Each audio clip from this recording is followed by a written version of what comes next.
हाँ, वंदे मातरम बंधुओं, जैसा कि अब एक मंच पे टिकैत और प्रियंका गांधी आ गई, जो इन लोग की शुरू से प्लानिंग थी। और लाशों पे राजनीति करना गांधी परिवार का स्वभाव है। इन लोगों ने, और आज से ही नहीं, शुरू से लोग कह रहे थे, जो निष्पक्ष लोग थे वो कह रहे थे कि कांग्रेस की सारी हो रहा है। तमाम किसान यूनियन से बहुत से धड़े अलग हो गए कि ये पूरा आंदोलन कांग्रेस द्वारा प्रायोजित है, जैसे जैसे उन लोगों को पता चलता रहा। और हिंसा करवाने के कई प्रयास हुए। वहां आप जानते भी होंगे कि एक महिला के साथ रेप हुआ, किस तरह शराब की बोतलें आ रही हैं, किस तरह पत्रकारों के साथ अभद्रता हुई, तमाम चीजें। और ये लगातार दुर्घटना करने का प्रयास हो रहा था। एक बड़ा प्रयास किया गया 26 जनवरी को, लेकिन पुलिस के जवानों ने बहुत संयम का परिचय दिया। 50-50 फीट ऊपर से नीचे कूद गए, लेकिन किसी को, इनकी एक प्लानिंग वहां फेल हो गई कि अगर पुलिस 4-10 लोगों को गोली मार देती तो उसके बाद इन लोग का आंदोलन किसानों के हित में हो जाता। और गांधी परिवार के, ये तो एक टुटपुजिया टाइप का टिकैत, एक मोहरा है सिपाही टाइप का, जिसे आप समझ लीजिए सिपाही है शतरंज के खाने के, एक सिपाही है बस। प्रधानमंत्री बनने की इच्छा के कारण नेहरू ने देश का बंटवारा तक कर दिया, 2500-3000 लाख लोग मारे गए, और उसके बाद प्रधानमंत्री पद की शपथ लिया। आप सोच सकते हैं कि जिस देश के लोग ट्रेनें लाशों से भरी आ रही हैं, और उस देश का व्यक्ति प्रधानमंत्री पद की शपथ ले रहा है, मिठाई खा रहा है, खुशियां मना रहा है, क्योंकि वो तो बॉर्डर पे सिख भाई और हिंदू भाई आ रहे हैं किसी के यहां देश में। तब इतना कम्युनिकेशन का वो था नहीं। और जिस तरह गांधी जी ने, मैं एक चीज में गांधी जी को भी कहूंगा, जिस तरह गांधी जी ने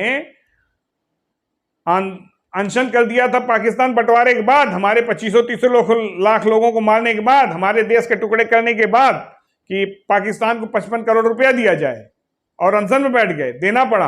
अगर गांधी जी उसी तरह अनशन पे बैठ गए होते कि भगत सिंह, सुखदेव और राजगुरु को फांसी हुई तो मैं अनशन पे बैठ जाऊंगा, तो किसी की हैसियत नहीं थी कि फांसी दे दे, क्योंकि उसमें बहुत पूरे देश में आंदोलन चल रहा था। क्यों? ये कहते हैं आतंक का कोई धर्म नहीं होता। और 2 सिख सुरक्षा कर्मियों ने स्वर्गीय इंदिरा गांधी जी को गोली मारी, और उसके एवज में 10,000 सिख भाइयों को मार डाला गया, और कांग्रेस के कार्यकर्ताओं ने मारा। कांग्रेस के नेताओं ने, सज्जन कुमार, कमलनाथ के लोगों ने मुख्यमंत्री तक बना दिया, जगदीश टाइटलर, भगत, मतलब लोग मर भी गए, कुछ अंदर गए, इनको बचा लिया। 10,000 सिख भाई मारे गए, किसी गले में टायर जिंदा जलाया जा रहा था। क्रूरतम, जिस तरह तालिबानी करते, तालिबानियों से भी ज्यादा क्रूर तरीके से 10,000 से ज्यादा सिख भाइयों को मारा गया था। और पूरे देश में कहीं कांग्रेस का और पुलिस खड़े होकर देख रही थी। इनको बड़ी चिंता हुई है 4 किसानों की। अरे बिलबिलाहट है सत्ता जाने की। न इनके एक विधायक नैना, महिलाओं की बड़ी इनको सुरक्षा की चिंता हो रही है। नैना साहनी, उनके पति कांग्रेस विधायक ने अपनी पत्नी को मार के काट के तंदूर में डाल रहा था और मक्खन डाल रहा था। वो तो जब मीडिया एक्टिव हुई तब उसको पकड़ा गया। इनको महिलाओं की बड़ी चिंता है। अपने विधवा देवरान को घर से निकाल दिया, जिसके पति की कुछ दिन पहले मृत्यु हुई हो, गोद में छोटा सा बच्चा हो, उसको निकाल दिया कि मैं अकेले राज करूंगी सोनिया। और इनको बड़ी चिंता हो रही है। ये निहुरे ऊँटे चोरी हम लोग जो कहते हैं, तो कांग्रेसी निहुरे ऊँटे चोरी कर रहे हैं। वो चोरी छुपती नहीं, सब देख रहा है, जान रहा है। इनको एक मौका मिल गया, लगातार 4-10 लाशें गिराना चाह रहे थे, जो कि अपना करने में सफल हो गए। खैर, जांच हो रही है, सब कुछ सामने होगा। इस सरकार में सबको भरोसा है। आप देखिए, कल 5 जवान हमारे शहीद हुए आतंकियों से लोहा लेते हुए। किसी एक के घर गए ये नहीं जाएंगे, क्योंकि उसमें राजनीति नहीं है। क्योंकि जो जिनकी गोली उनके सीने पे लगी है वो इनका वोट बैंक है। जिन लोगों की गोली लगी है वो लोग नाराज हो जाएंगे। तो उसमें भी 4 सिख भाई हैं, उनके यहाँ नहीं जाएंगे, न राहुल जाएंगे, न प्रियंका जाएंगी, न सोनिया गांधी। तो समय घर में है कि हमको अब निकलेंगे तो कुल विदेशी विदेशी शुरू कर देंगे तो फिर मेरा माहौल खराब है। सोनिया इस समय खैर 84 में ही 3 दिसंबर 84 को भोपाल में एक गैस कांड हुआ था, जिसे भोपाल गैस कांड के नाम से जानते हैं। एक जहरीला प्लांट लगाया गया था। उस समय तमाम वैज्ञानिकों ने, पर्यावरणविदों ने मना किया था कि बहुत जहरीला प्लांट है कीटनाशक बनाने का, अगर ये लीक हो गया तो हजारों लोग मारे जाएंगे। लेकिन कांग्रेस ने समझौता करके एंडरसन, नाम आप जानते होंगे, एंडरसन ने वहां लगाया तमाम मानकों के विपरीत वो जहरीला प्लांट, और एक दिन वो लीक कर गया। इनके सरकारी आंकड़े में तो 3 से 4 हजार लोग मारे गए, लेकिन 25,000 लोग मारे गए, 25,000 लोग। और 3 दिसंबर को एक कांड हुआ, 7 तारीख को बड़े कॉन्फिडेंटली वो आ गया एंडरसन, तो सुरक्षा कर्मियों ने पकड़ लिया उसे, राजीव गांधी का फोन, तत्कालीन प्रधानमंत्री थे, और राजीव गांधी के फोन तत्कालीन मध्य प्रदेश के मुख्यमंत्री थे अर्जुन सिंह, उनको गया। और आप विश्वास नहीं करेंगे कि 25,000 लोगों की मौत का जिम्मेदार व्यक्ति, उसकी 25,000 रुपए में जमानत हो गई। 25,000 में आप देखिए, ये 25,000 रुपए में जमानत हो गई, और उसे गेस्ट हाउस में रखा गया। 6 घंटे के अंदर जमानत हो गई, उसे एक गेस्ट हाउस में रखा गया। उसके बाद एक स्पेशल प्लेन से डीएम, एसपी गाड़ी चला रहे थे। आप देखिए, एसपी गाड़ी चला रहे थे, डीएम बगल में बैठे थे, पीछे एंडरसन बैठा था, एक स्टेट गवर्नमेंट का बड़ा अधिकारी बैठा था। बकायदा एयरपोर्ट पे लेकर कि स्पेशल प्लेन में वो वहां से पहले दिल्ली गया, दिल्ली अपने दूतावास में लोगों से मिला, फिर उसके बाद एक स्पेशल प्लेन से मुंबई आया। स्पेशल प्लेन, जान लीजिए, कांग्रेस ने व्यवस्था की थी, और मुंबई से उसने इंटरनेशनल फ्लाइट पकड़ी और अमेरिका चला गया, फिर कभी आया नहीं। और इंडिया में रह रहे 2010 में 8 लोगों पर सजा हुई 2-2 साल की, वो जो तत्काल जमानत लेके छूट गए, 1 घंटे के लिए भी जेल नहीं गए। एंडरसन को पूरी योजनाबद्ध तरीके से आप देखिए भगाया गया। डीएसपी गाड़ी चला रहे हैं, डीएम बगल में बैठे हुए हैं, पीछे एंडरसन बैठा हुआ है, उसके बगल में राज्य सरकार के बड़े अधिकारी बैठे हुए हैं। वो एयरपोर्ट विशेष विमान से जा रहा है, और ये इनको इस समय बड़ी चिंता हो रही है 2-4 किसानों की, और जिसमें संदिग्ध है अभी कि वो किसान हैं, ये भी मैं कह रहा हूं। ये टिकैत और कांग्रेस की मिली जुली प्लानिंग है। और जिस तरह मारा गया ड्राइवर को, 2-3 और लोगों को, कौन सा धरना प्रदर्शन होता है जिसमें लाठी, डंडे, भाला, तलवार लेके चलते हैं? सिख भाई तो बहुत ज्यादा इतना बड़ा लेके यात्रा करते हैं, चलते हैं। ये प्लैंड खालिस्तानी थे। खैर, आप जानते होंगे कि यहां 50 मुकदमे मुख्तार अंसारी पर हैं, और कांग्रेस वो भाग गया पंजाब, और वो यूपी ना आने पाए, उसके ऊपर दर्जनों लोगों की हत्या का मुकदमे का ट्रायल न हो। कांग्रेस ने आखिरी दम तक कोशिश की कि मुख्तार को पंजाब से यूपी न लाया जाए। लोअर कोर्ट, हाई कोर्ट, अंत में सुप्रीम कोर्ट तक उन लोग गए, कांग्रेस गई, सुप्रीम कोर्ट तक कांग्रेस गई, और अंत में सुप्रीम कोर्ट को आदेश करना पड़ा कि नहीं, मुख्तार को जाना पड़ेगा यूपी।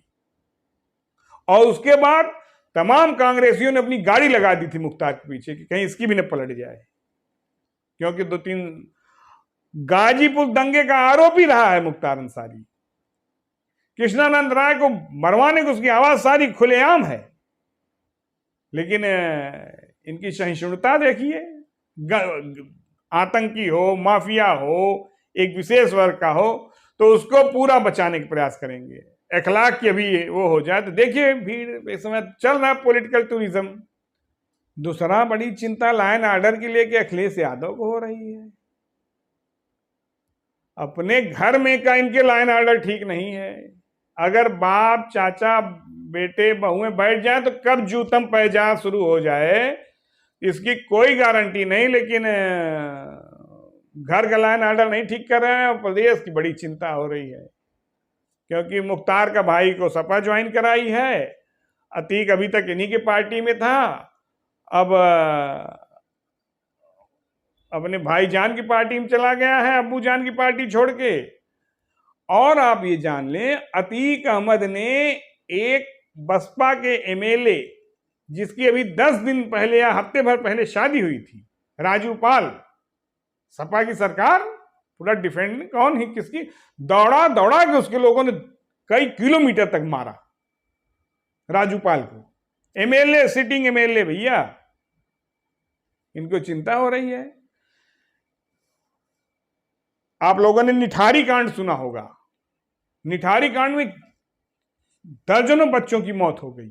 ये इसलिए नहीं गए कि वहां जो नोएडा में जो मुख्यमंत्री चला जाता है वो अगली बार मुख्यमंत्री नहीं बन पाता, इसलिए गए ही नहीं निठारी कांड में इन लोग। और योगी जी जो धार्मिक व्यक्ति 3-4 बार नोएडा जा चुके या दर्जनों बार जा चुके नोएडा, तो हमारी कुर्सी चली जाएगी तो सारी दुविधा प्रतिशत की है, सच कितना बोला जाए, गूंगे सिखा रहे हैं हमको, मुंह कितना खोला जाए।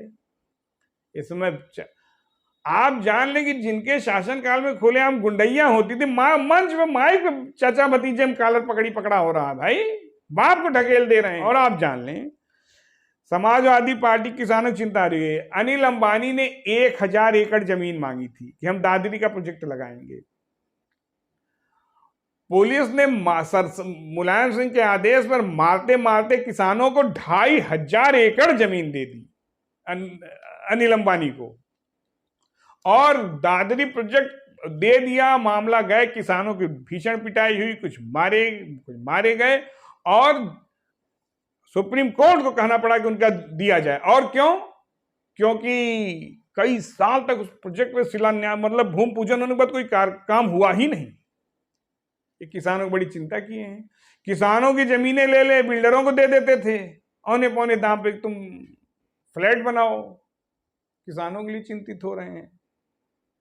आजम खान ने सैकड़ों दलित भाइयों की जमीनें बलात् कब्जा करके, कागज में हेर फेर करके उस पर अपनी जौहर यूनिवर्सिटी बनवा दी। तब दलितों की नहीं चिंता हुई, महिलाओं की चिंता नहीं। लेकिन इस समय पीड़ा है, पेट में है, चुनाव नजदीक है, और आप जान लीजिए सारी शांति चुनाव के बाद आ जाएगी। इनको न किसानों की चिंता है न किसी की अब है। अब अखिलेश यादव को लग रहा है कहीं कांग्रेसी न उभर जाए। कांग्रेस को लग रहा है इतना बढ़िया मौका है, अब त्रिपुंड पोत के और वो रुद्राक्ष ऊपर पहन के, और प्रियंका या देवी सर्वभूतेषु, चलिए मोदी जी इतना कराया तो। इसके पहले, परसों नरसों के पहले या 14 के पहले की कोई भी हमें एक तस्वीर दिखा दे या एक रिकॉर्डिंग सुना दे कि प्रियंका गांधी कोई मंत्र गा रही हैं या कोई श्लोक कर रही हैं भक्ति का, या राहुल गांधी रुद्राक्ष पहन के टहल रहे हैं, कोई एक तस्वीर दिखा दे, एक रिकॉर्डिंग दिखा दे, मैं अपना वीडियो बनाना बंद कर दूंगा, तारीख के साथ। लेकिन ये ढोंगियों का परिवार है, ये लुच्चे लफंगों का परिवार है। इनको न मानवीय संवेदना से मतलब है, न इन्हें किसानों से मतलब है, न इन्हें किसी चीज से मतलब है। और इन लोग कर ले नौटंकी, जब केजरीवाल आएगा ना इन लोग की भी नौटंकी फेल कर देगा, ये आप जान लीजिएगा। वो इन लोग से बड़ा नौटंकीबाज है। वो तो ऐसा छछन फैलाएगा कि इन लोग उससे कहेंगे तो आओ गठबंधन कर लो। खैर, इन लोगों का जानिए, पूछिए एंडरसन कैसे भागा, क्वात्रोची कैसे भागा, कैसे भोपाल गैस कांड हुआ, कैसे 10,000 सिख भाइयों का नरसंहार हुआ, कैसे गाजीपुर का मुख्तार ने दंगा कराया, कैसे राजूपाल की हत्या हुई, कैसे कृष्णानंद राय की हत्या हुई। पूछिए इनसे जवाब। इनका अपहरण उद्योग चलता था। नंद किशोर रुंगटा का अपहरण किसने किया था? खैर, आप सोचिए और इनको इनका मुंह दिखाइए।